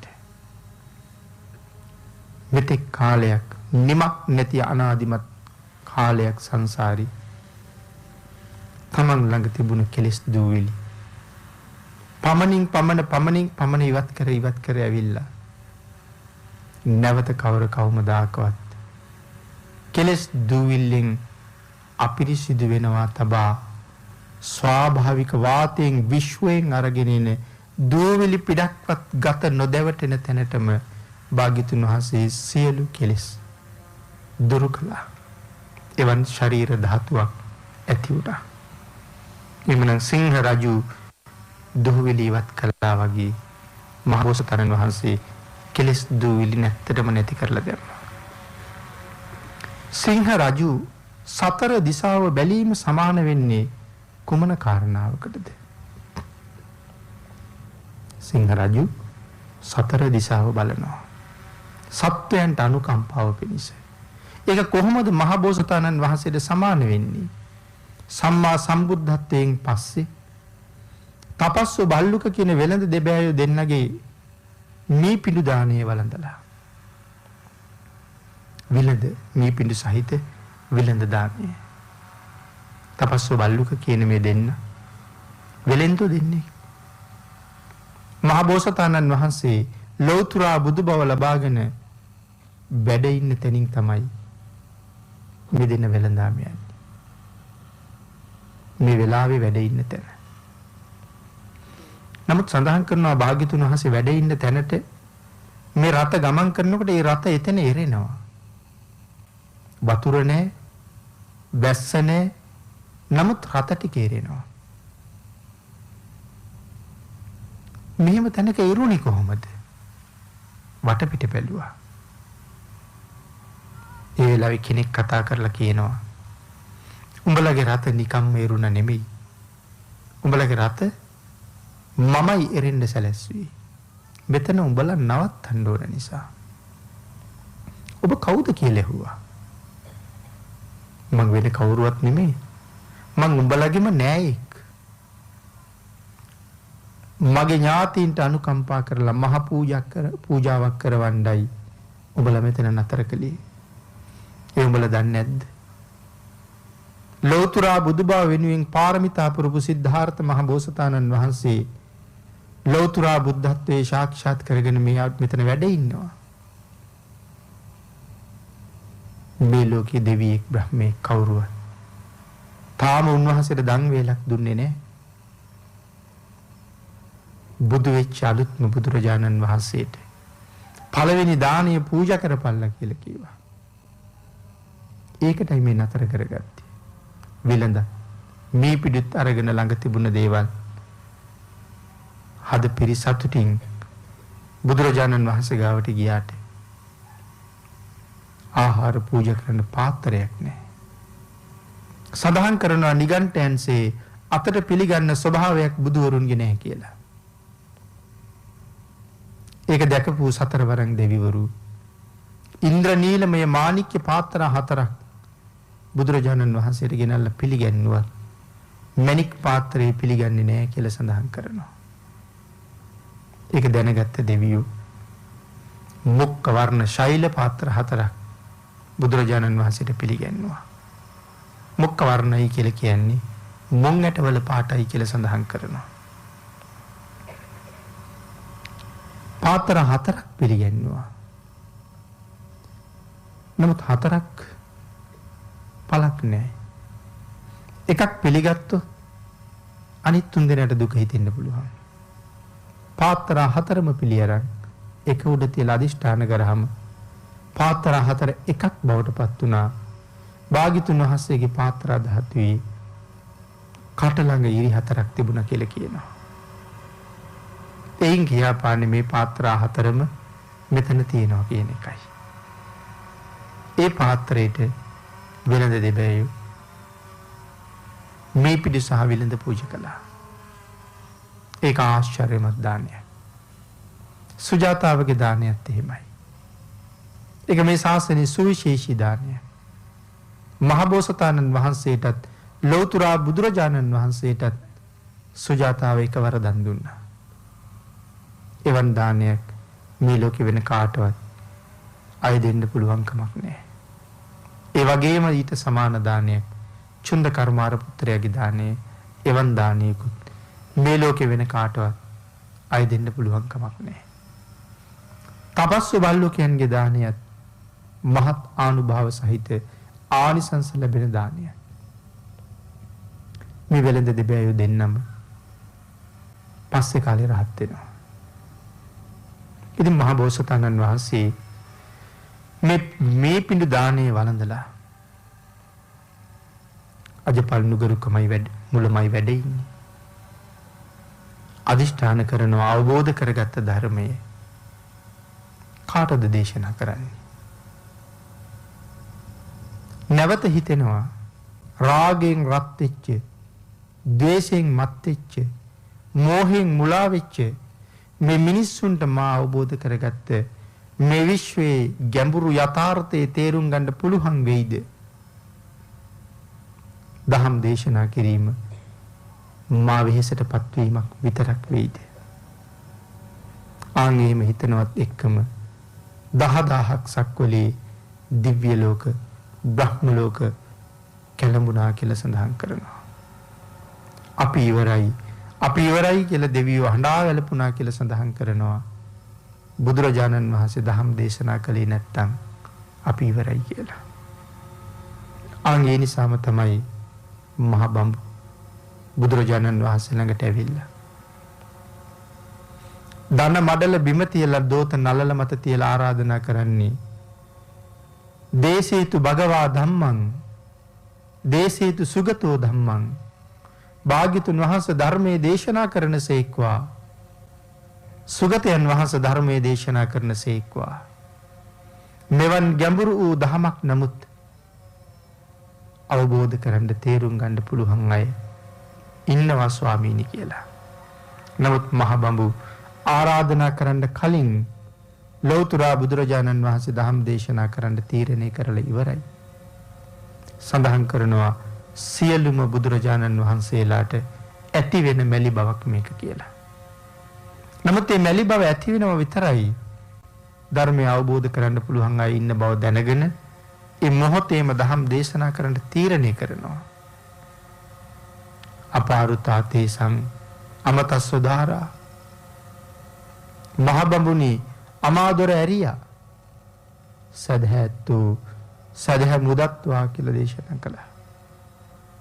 අමාදොර ඇරලා තියෙන්නේ ශ්‍රද්ධාව මුදන්න. එවන් අය ප්‍රයෝජන ගන්නවා.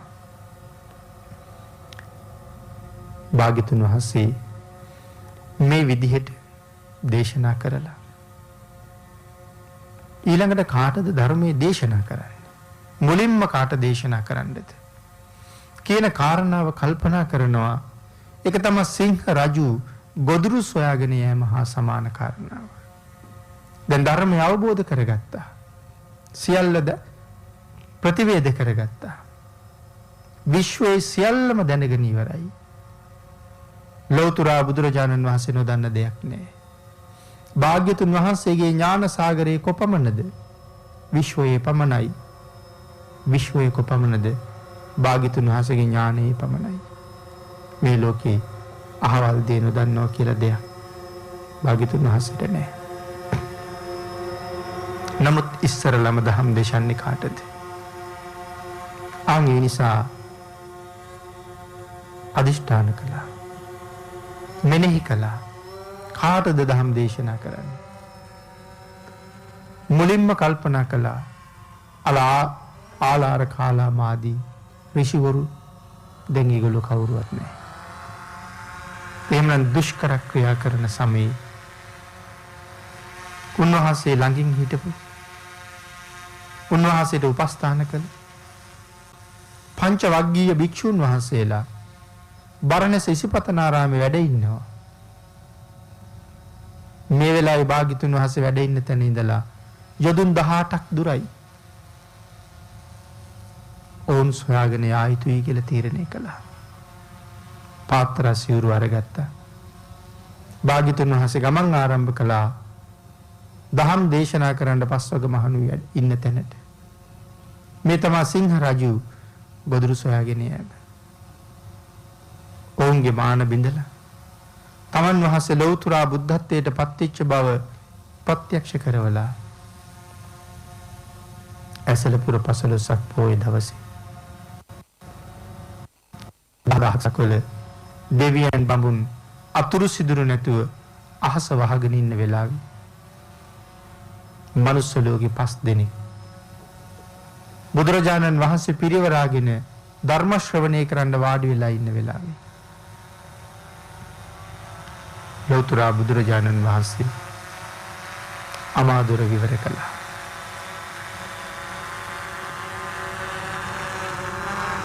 ආංගිදා ඉස්සරලාම මහා කල්ප අසංඛ්‍ය ගණනක ඉඳලා හොයාගෙන ආපු මේ විශ්වයේ යථාර්ථය ද්වේමේ භික්ඛවේ යන්තා පබ්බජිතේන සේවිතබ්බා යනුවෙන් ආරම්භ කරලා 10000ක් සක්වල ඒ සක්වලට ඇහෙන විදිහට 10000ක් සක්වලම ශ්‍රී මුක ධාතුවෙන් ගලාගෙන යන මහනෙල් මල් සුවඳින් සුවඳවත් කර කර මංගල ධර්ම දේශනාව ආරම්භ වුණා. පෙර වගේමයි 10000ක් සකල මහ පොළොව සැලෙන්න ගත්තා.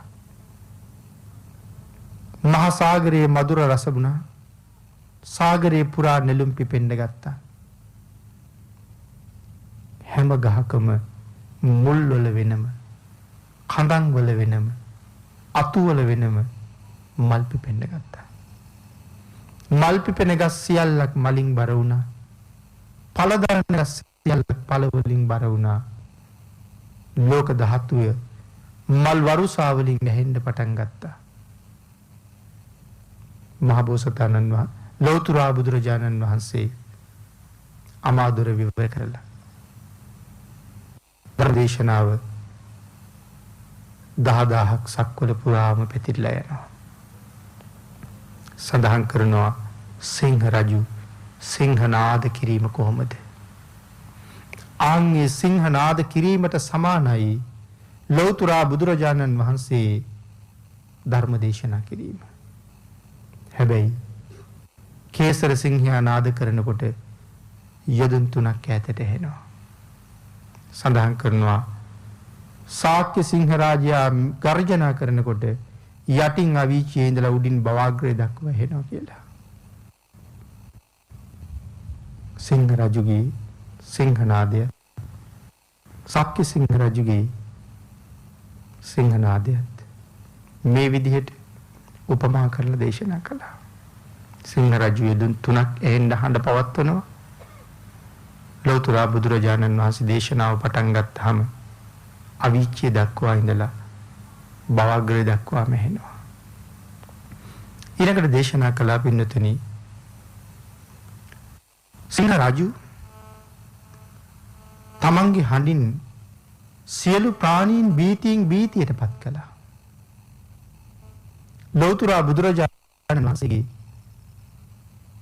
අෂ්ටාංග සමන්වාගත බ්‍රහ්මස්වරයෙන් දහම් දේශනා කරනකොට ඒත් කවුරු බීතියටපත් වුණාද කියලා. සිංහ රජුගේ හඬින් කුඩා ප්‍රාණීන් බීතියටපත් වීම සමානයි ලෞතර බුදුරජාණන් වහන්සේ අනිත්‍ය දුක්ඛ අනාත්ම කියන ත්‍රිලක්ෂණය පෙන්නලා. ඒ ත්‍රිලක්ෂණය අංග 16 ආකාරයකින් දක්වලා 16 ආකාරයකින් දක්වපු ත්‍රිලක්ෂණයේ සහිත මේ ධර්මයේ නැවත කොටස් 60000කට බෙදලා දේශනා කරාම 10000ක් සක්වලේ දෙවියන් බඹුන් බීතියටපත් වුණා කියලා. කල්ප ගණන් ආයුෂ තියෙන කල්ප ගණන් දිව්‍ය සැප විඳපු නිමක් නැති දිව්‍ය ආශ්චර්යයෙන් මත් වෙච්ච දෙවියෝ තමයි බීතියටපත් වෙන්න ගත්තේ මුලින්ම. දෙවියෝ කල්පනා කරනවා මෙතෙක් කල් අපි රැවටිලා හිටියේ. ඒ මෙතෙක් කල් රැවටිලා ඉඳලා තියෙන්නේ. අපි හිටියේ මේ සැප සදාතනිකයි කියලා. මේ සැප සදාකාලිකයි කියලා. බලහම අපේ සැපත් අනිත්‍යයි. මේ ලෝකේ කිසිම නිත්‍ය වූ දෙයක් නෑ නිවන හැර. සැපයි කියලා දැනෙන්නේ පංචකාමයේ තුල මත් වෙලා ඉන්න නිසා. නැත්තම් මෙහි කිසිම සැපයක් නෑ. ලෞකික වූ ලාමක වූ ස්වල්ප වූ සැපය පංචකාමයෙන් සතුටු වෙන්න හදන අපිට තියෙනවා. නමුත් ඒ ස්වල්ප වූ සැපේ අති දීර්ඝ කාලීන දුකක්ම පමණයි. අංගේ නිසා ඒ දුකෙන් මිදෙන්න, ඒ දුකෙන් ඈතර යන්න, සදාකාලිකව ඒ දුක නැති කරන්න මඟක් දේශනා කළා නම් ඒ ලෞතර බුදුරජාණන් වහන්සේම විතරයි. බුදුරජාණන් වහන්සේ දේශනා කරපු ඒ අති උතුම් මඟ අපේ ජීවිතයට එකතු කරගෙන භාග්‍යතුන් වහන්සේට කීකරු වෙන්න අපට පුළුවන් වෙච්ච දවසට මේ ලෝකේ අපි හැමෝම පින්නතුනි අසරණ නැති අය බවට පත් වෙනවා. හැබැයි ඒ සරණ නොලැබෙන තාක්කල් අපි හැමෝම අසරණයි. අන් ඒක නිසා සරණක් නැති කෙනෙක් බවට පත් වෙනවට වඩා සරණක් ඇති කෙනෙක් හැටියට ජීවත් වෙන්න ලැබෙනවනම් අපිට තියෙන බය නැති කරගන්න පුළුවන්. හැබැයි බය නැති කරගන්නත් සංසාරේ බයක් කියලා එකක් තියෙනවද කියලා දැනගෙන ඉන්න ඕනේ. සසර ගැන වැටහුන්නේ නැත්නම් බයක් ඇති වෙන්න හේතුවක් නැහැනේ. ඉස්සෙල්ලා සසර අවබෝධ වෙන්න ඕනේ. නිකම්ම හිටියට අපි කාටවත් සසර අවබෝධ වෙන්නේ නැහැ. සසර අවබෝධ වෙන්න නම් භාග්‍යතුන් වහන්සේගේ ධර්මය අහන්න ඕනේ.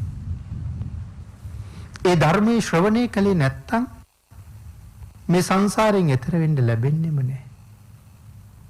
ඒ ධර්මයේ ශ්‍රවණය කරන්න නොලැබෙන එක මොනතරම් පාඩුවක්ද කියන කාරණාව මැරෙන්න කලින් වැටහුණොත් කඳුළුම පෙර පෙරා මැරෙන්න වෙනවා.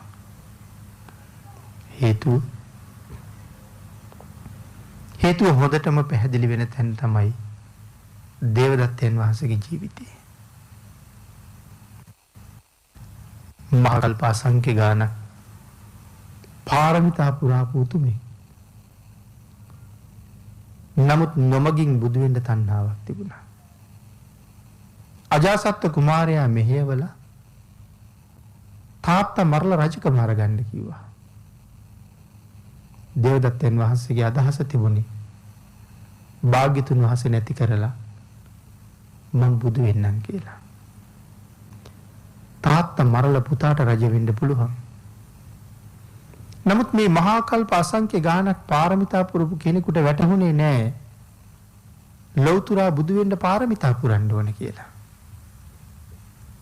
ඒ පාරමිතා අවශ්‍ය පමණට පූර්ණේ කරපු කෙනෙක් විතරයි ලෞතුරා බුදු වෙන්නේ. ලෞතුරා බුදු බව වෙනුවෙන් පාරමිතා පූර්ණේ කරලා නැති කෙනෙක් කොහොමද බුදු වෙන්නේ කියන කාරණාව වැටහුනේ නැහැ. සාමාන්‍ය කෙනෙක්ද පංච අභිඥා අෂ්ට සමාපatti සහිතයි. නමුත් නොමගින් බුදු වෙන්න තණ්හාවක් තියෙනවා. පංච අභිඥා අෂ්ට සමාපatti වලින් යුක්ත වෙලත් එහෙම බුදු වෙන්න බෑ කියන කාරණාව වැටහුන්නේ නැත්තේ මොකක් නැති නිසාද? පින්නතුනි බණ අහලා නැති හින්දා. මේ ජීවිතේ බණ ඇහුවේ නැහැ. භාග්‍යතුන් වහන්සේ නැසලා බුදු වෙන්න බෑ කියන කාරණාව තේරුම් ගත්තේ නැහැ. එහෙනම් හුඟක් පව් කරගත්තා. නමුත් පංච අභිඥා අෂ්ට සමාපatti තියෙන කෙනෙකුටත් එහෙම වැරදුනා නම් ධර්ම ශ්‍රවණය නොකළොත් ඔබට මට මේ සසර ගමන කොයිතරම් වරදීද කියන කාරණාව අපි කොහොම තීරණය කරන්නද? ආන්නේකයි සඳහන් කළේ බුදුරජාණන් වහන්සේගේ සරණ නැති තැන මේ ලෝකේ අපි අසරණමයි. හැබැයි දැනට අසරණ නෑ.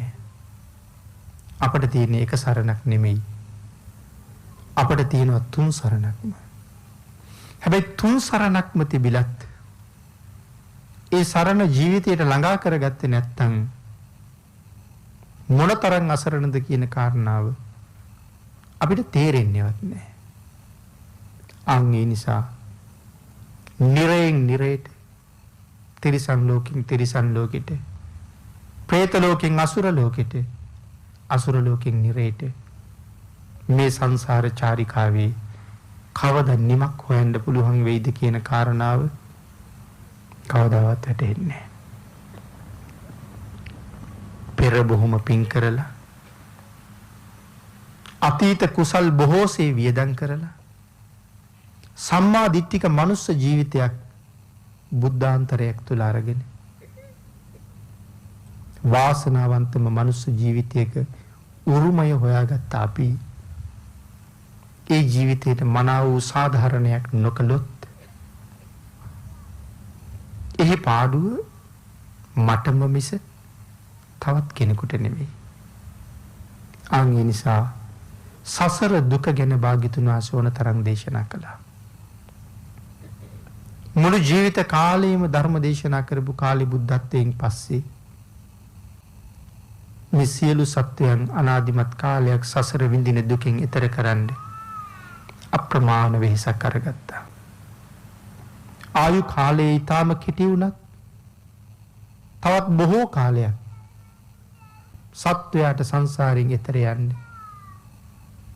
පින් දහම් රැස් කරගන්න සරුවඥ ධාතුන් වහන්සේලා අපි වෙනුවෙන් ඉතුරු කළා.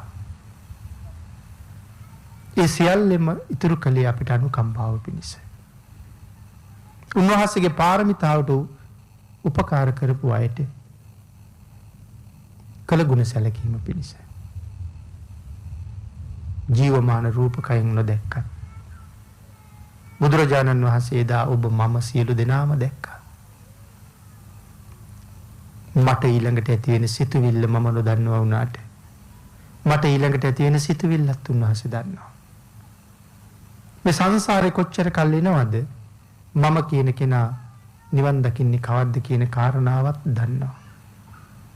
ඒ සියල්ලම දැනගෙන නිවනින් සැනසෙන්න භාග්‍යතුන් වහන්සේ අපිට ධම් දේශනා කළා. අපි ගොදුරු බවට පත් කරගෙන පංච වග්ගීය භික්ෂුන් වහන්සේලාට ධම් දේශනා කරන තැනින් ආරම්භ කරපු ඒ චාරිකාව අවුරුදු 45 දිවාරය නැතුව අපි වෙනුවෙන්ම උන්වහන්සේ සම්පූර්ණ කළා. පෞද්ගලිකව ඒ මම වෙනුවෙන්මයි කියලා කල්පනා කළොත් ලොකු ගෞරවයක් මහා ශ්‍රද්ධාවක් භාග්‍යතුන් වහන්සේ පිළිබඳව උපදිනවා. කුදුරු සොයාගෙන යනකොට තව එක තැනක පැහැදිලි කරනවා තීර්ථකයන්ගේ මාන බිඳලන්නත් වැඩම කිරීම ගොදුරු ගොස් සොයා යෑම හා සමානමයි කියලා.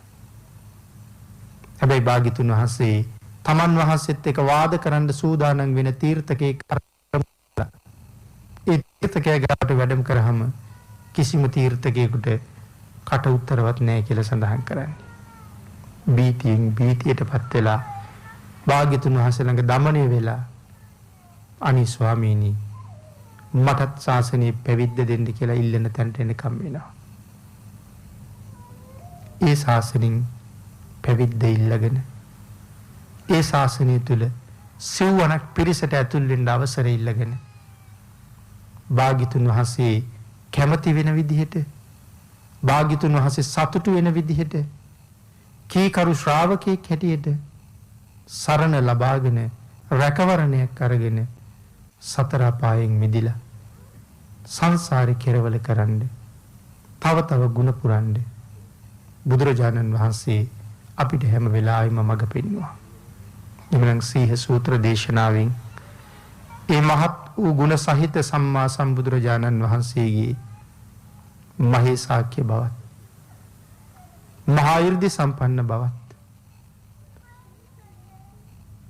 මහත් වූ ආශ්චර්යයත් තේජවන්ත බවත් මනවින් කියාපාන සූත්‍ර දේශනාවකින් බුදුරජාණන් වහන්සේ ගැන කරුණු ටිකක් අපි සාකච්ඡා කළා.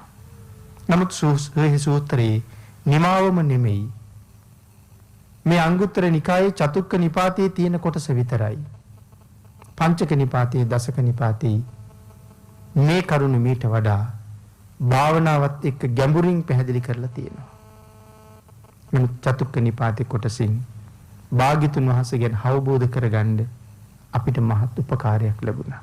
ඒ උපකාරයත් එක්ක තව තව ශ්‍රද්ධාව දියුණු කරගෙන වහවහ ගුණ පුරලා සංසාරයෙන් එතර වෙන්න ඒ භාග්‍යතුන් වහන්සේගේ ආශිර්වාදයෙන් අපට ශක්තිය, ධෛර්යය, වාග්ය, වාසනාව ලැබේවා